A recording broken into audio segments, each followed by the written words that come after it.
নরসিংদীর মেথিকান্দা রেল স্টেশনে হামলা ও লুটের শিকার বাক প্রতিবন্ধী বৃদ্ধা ববি বেগমের মৃত্যুর ঘটনায় জড়িত 5 জনকে গ্রেপ্তার করেছে র্যাব। এর আগে বৃদ্ধাকে মারধরের ঘটনায় ভৈরব রেলওয়ে থানায় একটি মামলা দায়ের হয়। গেল শনিবার রাত 1:15টার দিকে রেল স্টেশনের একটি পরিত্যক্ত কক্ষে ঢুকে দুর্বৃত্তরা ববি বেগমকে মারধর করে। পরে সেখান থেকে তার দীর্ঘদিনের সঞ্চিত টাকা লুট করে নিয়ে যায়। এই ঘটনার পর মারাত্মকভাবে জখম হলে রায়পুরা উপজেলা কমপ্লেক্সে ভর্তি করা হয় ববি বেগমকে।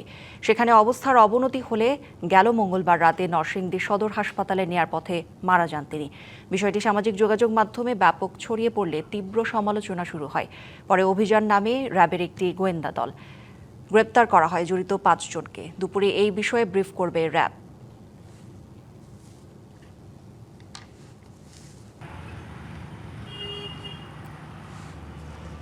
কালার এক্সপার্ট ডার্ক স্যাপ এবং মাইল্ড অন হ্যান্ডস টেকনোলজি সমৃদ্ধ অরিক্স অ্যাডভান্স ডিটারজেন্ট পাউডার আপনার লন্ড্রি এক্সপার্ট।